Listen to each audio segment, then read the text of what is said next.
Hello friends, I am Janet. This is a tutorial video of the subject Embedded Systems CS404. So here I am going to deal with Module 2 here. Module 2 has the main topics: fundamental issues in hardware-software co-design, computational models in embedded system, introduction to the unified modeling language, hardware-software trade-offs. So here in this video we are going to deal with computational models in embedded system.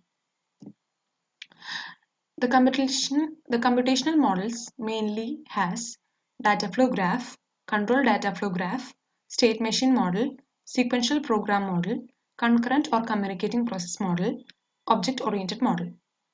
We have already seen data flow graph and control data flow graph. So we are going to see concurrent or communicating process model and object-oriented model. Concurrent or communicating process model. This models concurrently executing processes or tasks. The concurrently executing process or task means that the task or processes which are running parallelly, that is, which have to be executed parallelly and randomly. In this model, it is easier to implement certain requirements than sequential model. So, there is a comparison between this sequential model and the concurrent or communicating process model. So here it is easier to implement certain requirements, system requirements. Sequential execution leads to single sequential execution of a task, which leads to poor processor utilization. The sequential execution makes that is after the execution of complete execution of one task, they will only take the next task. So it leads to the poor processor utilization. When the task specified has input-output waiting or sleeping for a specified duration, then we need to use concurrent model. If the specified task has input-output waiting or sleeping, there will be a very much wastage of processor utilization. So we need to use this model.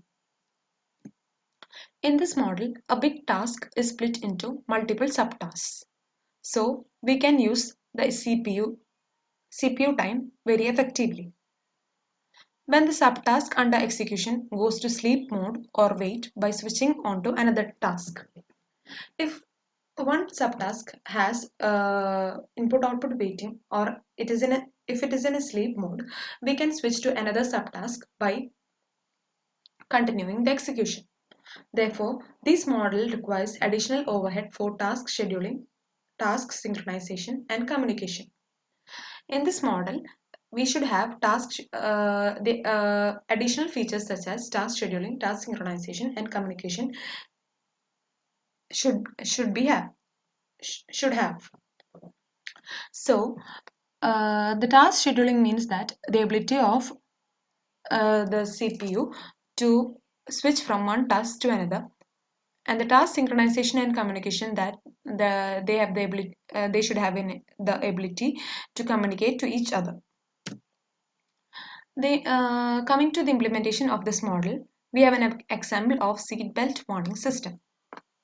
So in this system, the task is split into 5 tasks. Wait timer task. Wait timer task, it is a timer task for 10 seconds. Ignition key status monitoring task. It is a task for checking the ignition key status, whether the ignition key is on or off. Seatbelt status monitoring task. It is a task for checking whether the seatbelt is applied or not. Alarm control task. It is a task for starting and stopping the alarm. Alarm timer task. It is a task for waiting 5 seconds. So here in this picture, we can see that the creation of certain tasks and the creation of their corresponding events. So here we cannot synchronize all these tasks randomly, or we cannot execute these tasks randomly or parallelly or concurrently. So we create certain events corresponding to that tasks. So the events are wait timer expire.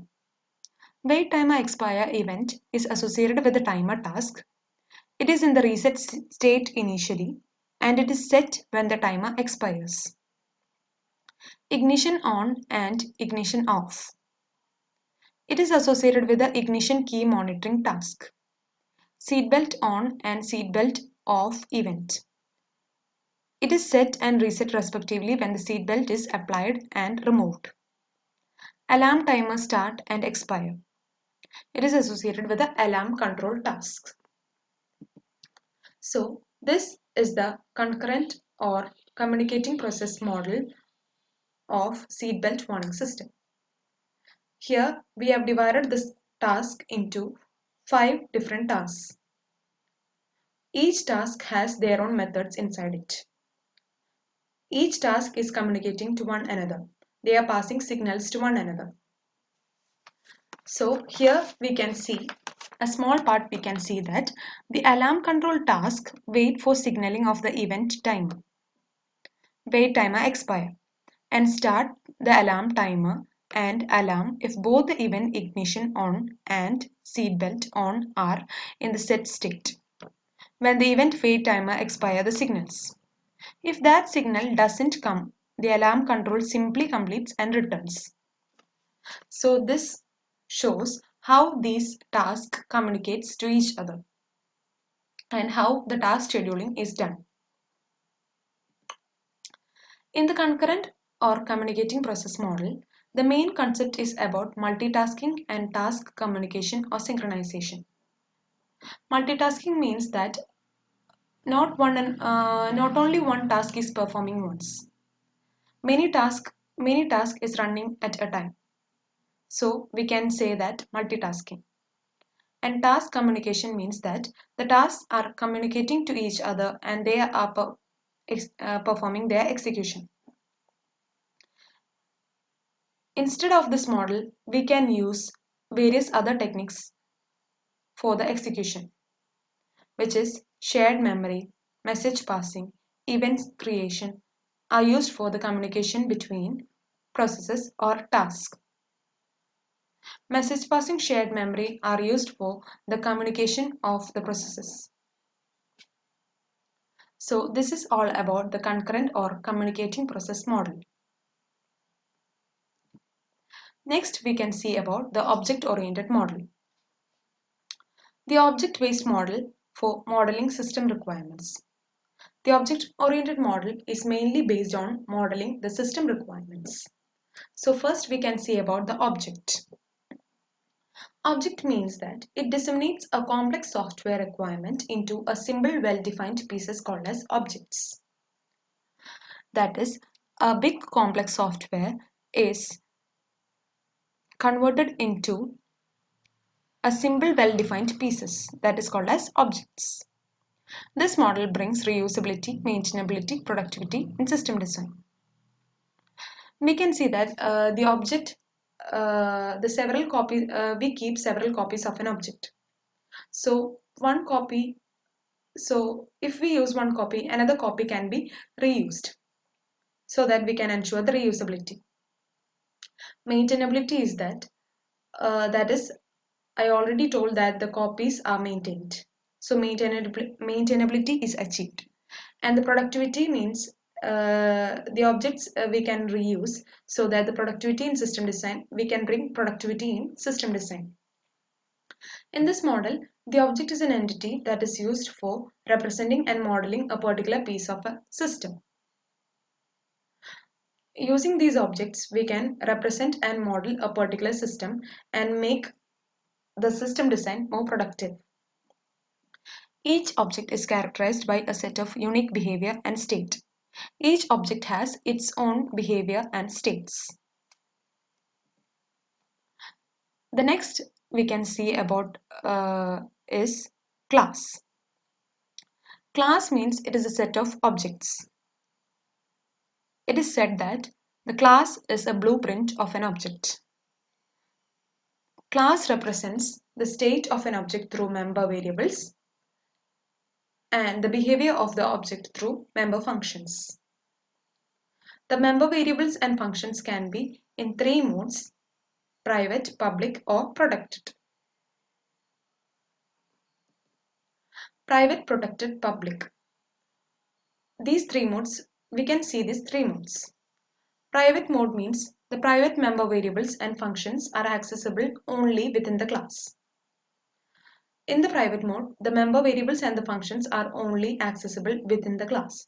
So the members inside the class can only access the members inside the class. In the protected, there is no, it is protected from all the external access. In the public mode, it is accessible within the class as well as outside the class. The members can be accessed by the members inside the class and members outside the class. One thing that has to be noted is that the concept of object and class brings abstraction, hiding, and protection. Object and class brings abstraction, that they abstracts their internal, that is, they hides their internal data and only shows their external behavior. So there is mainly there is a protection of data. So this is all about object-oriented model. So in this video, we have seen two types of models: concurrent or communicating process model and object-oriented model. We have seen examples of each model. In the concurrent or communicating process model, we have seen an example of seatbelt warning system. Thank you.